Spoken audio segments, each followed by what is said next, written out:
The Chad? Bears. The Bears. The The Bears. Bears.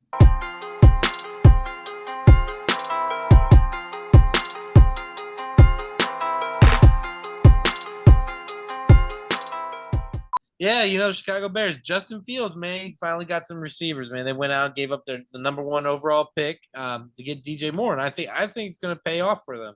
I think Justin Fields arguably is the most underrated quarterback last year.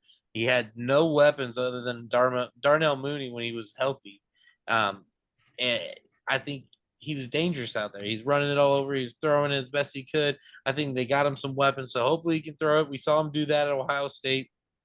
Would love to see him do it again in the pros. I think this defense is very underrated. I think they got a lot of young players on this defense that they're going to turn it around. I think Chicago Bears, are going to be the surprise team in the season. Ooh, bold prediction here. I do like Justin Fields. I think that last year they kind of had to get a little bit creative because they had no receivers. The offensive line could not protect. And they really unleashed him as a runner. And he went on quite the tear there during the middle of the year. But obviously for this team to take the next step, for him to take the next step, it's time to be a passer. There's less excuses for him not to be now with DJ Moore in the mix, Darnell Mooney. They added the second. They added who's their second round pick? Matt, you might have to tell me that one in a little bit, but they added to the offensive line, brought in some talent there. Darnell Wright. He was their first round pick. So their first. Yep, that was for the offensive line. Huge upgrade in the offensive line. Darnell Wright will be. Khalil Herbert. It looks like it's his backfield now. I felt like Chicago liked him, but they were always hesitant to go with him over David Montgomery. It may have held them back a little bit. So it's exciting to see Herbert kind of get unleashed a little bit. I still worry about the defense a bit. I struggle to find a real go-to pass rusher. Back in the day, you obviously could rely on someone like Khalil Mack always being a nightmare for quarterbacks, or Robert Quinn. They don't have that guy yet. And I mean, this isn't a one-year rebuild. This is a rebuild where last year they were kind of starting from scratch. They knew they had a quarterback, but they didn't really have much else yet. Now they're kind of working their way there. They did fill up the linebacker spots by some good signings. TJ Edwards and Terrell Edmonds are going to be pretty good there. Tremaine Edmonds, I should say. And then, the secondary, they have a few good corners, but a few gaps back there still. But like I said, this isn't a one-year rebuild. This is a multi-year rebuild, and I like the pieces they've had this offseason. I feel like they're going to make a nice step. Can I interject there real quick? I want to touch on the running back subject there in Chicago. I think like you said, Khalil Herbert, it's his position to lose. I mean, he's the starting back right now. But I think they're giving him enough, rope to hang himself with, basically. I think if he falters at all, I think they're gonna, look down to Deontay Foreman, and I really think who's the sleeper on this team is Roschon Johnson. We were talking about this, Chad, about him. I think he could be the sleeper of the draft. I think he'd be like Breece Hall in New York last year. Stop taking my points. I think he's going to be eventually maybe the bell cow of that team, and he's going to be pounding it up the middle for them.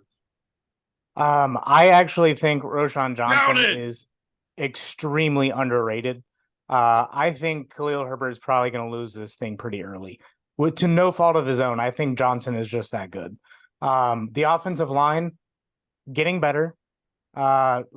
Interesting to see what Wright does, but they're making moves to protect Justin Fields, and that's the priority here. They went out and got a few weapons. Chase Claypool, to me, is I'm a big Notre Dame fan. I don't think he's going to do anything in this offense. I think he's going to be the one to hinder this offense. Darnell Mooney is their deep guy, and then DJ Moore is their clear-cut star. But look for Cole Kmet to make a huge impact in getting Justin Fields. He's going to be that guy underneath that's going to get the ball a lot. My knock on Justin Fields is his consistency down the field. Last year, yes, he didn't have an offensive line. He didn't really have receivers. but he also wasn't that accurate on a lot of throws. So I'm interested to see what he does this season if he can improve that downfield accuracy. I do want to see him succeed. I kind of want to see the Bears succeed, despite having friends as Bears fans who are going to be really annoying about them winning games. But I they really do hope they put have, some drains in that field.